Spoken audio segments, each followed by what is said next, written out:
This is why literally just as we start talking about the Philadelphia Eagles, the man himself walks in. See, this is honestly beautiful. I should do this for a living. I guess starting with, are you an NFL guy? Are you an Eagles guy? Definitely an Eagles fan. Come on now. Yeah. Absolutely. The Eagles are what, 3-0, 4-0? Yeah, they're pretty good. Yeah, they're doing good. And they're not playing their best, but they got a whole new D-line, got a lot of shit changed. All right, and he said ship just for FCC. Because you saw the ship on the front. Yeah. So very rarely do I've been covering the UFC since UFC 1. So I've been covering this a long time. Just means I'm old. When we do this, and the PR staff gives me a list of guests, I very, very rarely request. I'm like, whoever you want to give us, we're happy with. But I like getting fellow Philadelphians on. Now, I know just outside of Philadelphia, but right? Isn't that where you're from? Just outside of Philadelphia. So my co-host gives me crap because I was born in Philly. Mm-hmm. And my mom flew to Philly every 2 years to have the children born in Philly. But they lived in Florida. Gotcha. So I'm sure Matt wants to ask you, but I'm going to do it. Am I considered a Philadelphian if Philadelphia is on my birth certificate? No.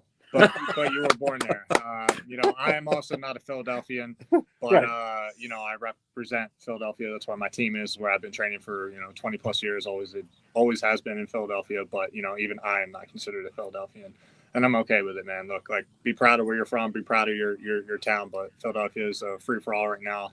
Yeah. Chaos. Well, it always is. A lot of crazy crime and whatnot. So I'm happy to rep in a good way as far as an athlete, as far as sports and whatnot. But yeah, man, not a proud place to rep.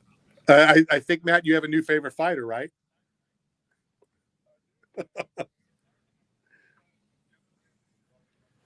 Well, I've always been told by every Philadelphian fighter or basically from the area of Philadelphia says it's what's on your birth certificate.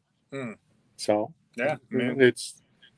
But if you go and you talk to them personally, like Sean Brady, he's the one that kicked me out of being a Philadelphian, which I'm cool with. Really? Yeah.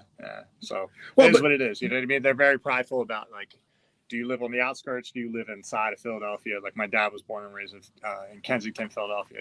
He was from Philly. So, but yeah. I lived in Kensington as well. My uncle had an apartment there. So anybody that survives in Kensington should be considered whatever they want to be called. Yeah, well, he definitely could be called a lot of things, my man. We'll leave it at that. Well, I will leave it. Talk about the journey. Talk about the journey that you're on and how much you're enjoying it. Man, I'm really enjoying it. Like, today's stressful. Today's stressful just because they try to shove in your face. And when I say they, just it's not anybody in particular. No, not even you guys. Like, this is relaxing to do. Talk to people versus taking pictures and the whole ego stuff. Right, I get it. I'm gonna try to refrain cursing, but yeah, it's a great journey, man. It is what you make it, and it's all about perception. It's all about this illusion that these things make you important and big and all these things. So I try to shrink it and make it seem like I'm still fighting for my debut, and and the only thing I'm focused on is this man. I understand this man's intentions. I understand how the air is going to feel when I take my shirt off and I get ready to fight. It's cold. When you get hit, things feel different. So yeah, man, I mean, I'm enjoying the process. Weight cut's going really good, and I'm fortunate to be here, man. That's first and foremost. Is a lot of times I didn't think I would live this old. I just turned 27, and I'm happy to be here, brother. Life is a beautiful thing when you are able to appreciate it. Your journey. A lot of people will be aware of certain parts of your journey, especially into the UFC, and since you've got here, you've literally just ran through everybody. What would you say to people that are struggling in any form of their life? Look at where you are now to maybe where you were a few years ago and stuff. What got you here? What kind of mental sort of tools did you use, or what advice would you give to people that are struggling out there with anything? It doesn't necessarily have to be in fighting, but you are a kind of poster child for hard work, graft, concentration. Let's just get this done, and life can turn for you.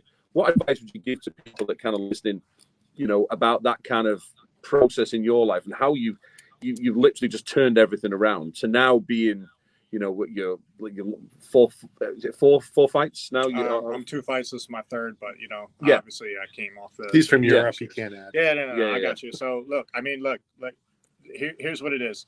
There's a lot of people in this game that are committed, I mean, to be to this level, you have to be committed, you have to be dedicated in some form, and you have to have self-discipline, right? You know, so I've had all those things because I've started this at 4.5 years old. I've been in the game for a long time. And to everybody else, you know, to everybody behind the screen, Sure. to every interviewer that wants to talk to me, it's new to them, but it's not new to me. So, you know, just being around, having the mind for the game has been something that helped me. But as far as, you know, people that are struggling, that don't see a future, you know, I got a kid that I brought with me, and he's in this room, and he's not even made his pro debut yet, and he's a big ass 185er, and he's going to be a stud, you know. But I want to bring him, you know, be an example, be a leader, fly him out here, take him with you, give him an experience, and you know, put in their mind that they're capable and worthy of being here. I never gave up because I always had an unspoken in my gut, in my heart, and in my mind that said I didn't think I was meant to be average, and that's what I used to say all the time. And I've always dreamed of walking out to a crowd. You know, I never dreamed of being a world champion. I dreamed of walking out to the crowd because that was my moment of success. Because to think any further with how it was brought up was crazy. So just don't think that any dream is too crazy. Talk to people. It's not good to keep all the hurt and pain and the traumas that you've gone through in life inside. Get insight. Doesn't mean you got to make a decision. But, you know, gather information is the best thing I can tell people. And never be afraid to fail because we all get old very quick. And, you know, I remember in a blink of an eye yesterday, I just graduated high school, you know, and now I'm here with a couple surgeries and injuries later, and I'm in the UFC, and, you know, I'm making a little bit of money and whatnot. But, just understand that we're all going to get old, and don't look back and realize that you didn't do something because of fear or, you know, being scared, because I am too, and I'm doing it. Beautiful. It seems like I just graduated high school as well. I feel that. And then I just got an email, our 45th, whatever it's called. It's reunion is like next month. I'm like, wait a second. I just graduated, but that's how quickly, you know, it does fly. How difficult is it from the calm person that we're kind of looking at right now to flip that switch? You know, on Saturday, you're walking, you know, into a fist fight. You know, it's not that hard. It's not as hard as you would think, because when your whole lifeline's on the line, like, this is my way of living. You get paid in 2 separate checks. So when I know that this person across from me is going to try and take that from me and try to inflict bodily harm on me, you better be willing to take a lot of shots yourself and a lot of brain damage yourself, because I'll never roll over for nobody. I'll never be some steamroll. And I'm confident in this fight on Saturday, and I'm confident in also saying that the only way that this man can beat me is if he catches me with a lucky shot, which is very possible. You know, he has big power, but as far as an athlete, he's not better than me. As far as skills, he's not. Technique, composure. I'm a big kid. I'm a true 85er. And I have a mind for this game, and I'm also not 38 years old. So, and I'm also not 6-5 in the UFC. So, you know, I understand the risk that I'm taking. This man could take it all from me. And so, no, it's not hard to switch that. I hate every man that steps in there to hurt me. Marcus Jones played in the NFL, and he had a small run. He was on Tough. And he always told me about the NFL that he didn't like the NFL. He was just good at it. He didn't enjoy it. He was just good at it. Do you enjoy this, or are you just good at what you're doing for a living? I think it's a bit of both. I think I'm good, but I think I'm good because of how hard I train, because of how hard I prepare, and how hard I beat at trying to, you know, make myself better. But yeah, no, I mean, there's both. You know what I mean? Sometimes you don't want to deal with the fucking.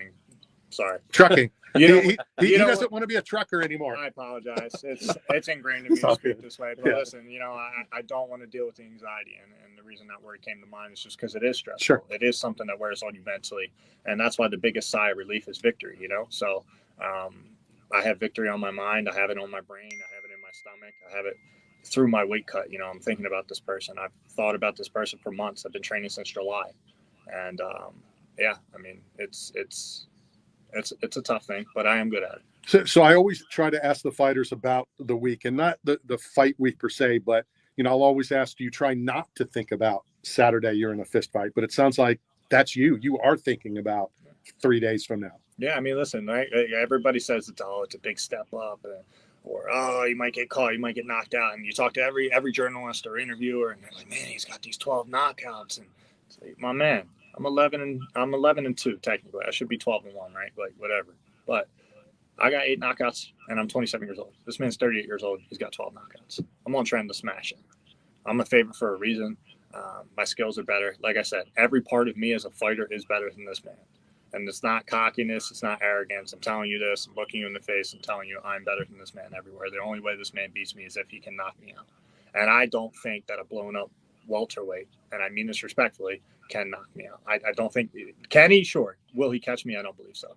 So yeah, man, I'm ready to rock. Listen, you seem like the kind of person that's always in shape, even when you're not in camp. I might be wrong, but you can tell me. But do you allow yourself after a fight to give yourself a little moment of, Absolutely. I'm gonna have a couple of beers, I'm gonna have a burger, I'm gonna do what I'm gonna do before you go back into that mindset? Yeah. I mean, listen, from it doesn't matter what you do. I think you have to take a healthy step back to reevaluate where you're at. Sure. And I'm not so insecure that I have to live in the gym.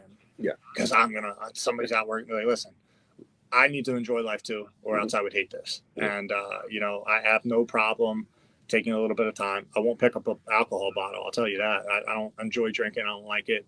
I'll drink very seldomly, maybe once every 6 months, and I don't get drunk. Yeah. So it's just not something I enjoy. I do live a healthy lifestyle, and I think that's part of taking care of the only thing I was born into this world with.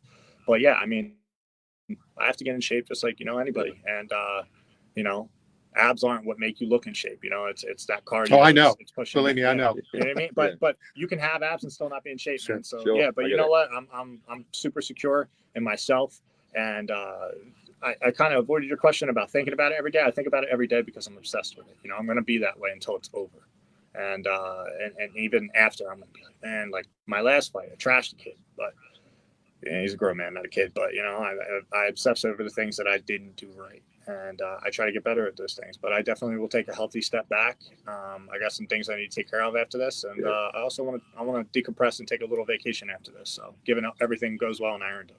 Beautiful. Vacation. Where do you want to go? What do you want to do?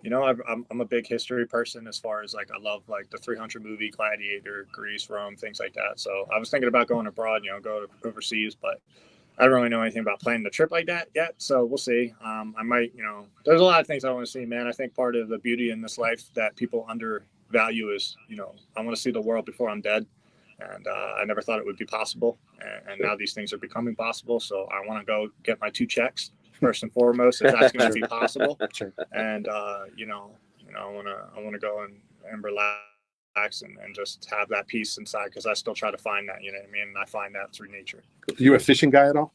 So I love fishing. I'm just not good at it. Okay. But yeah, I do love fishing. Well, we'll give you all the information. We'd love to bring you down to Florida, take you fishing. My son's father-in-law is the head fishing captain at Disney World. So he can take you on the lakes, bass fishing. We also have a deep sea fishing guy, a bow fishing guy. So we'll set it up, get you a hotel. Listen, I would love that. I'm not even like, please don't gas me in a way where like you'll say you'll do it and then I'm never here. Ask over there. Ask. Yeah, I offer for a reason. Just to even be on the boat, man, it's therapy for me. Listen, all those guys are tough, right? You know what I mean? But all these guys are afraid to say their vulnerabilities and things like that. Don't get me wrong. When Saturday night comes, man, I'm gonna be a mofo to deal with. And I'm gonna be hitting him to try and hurt him permanently. But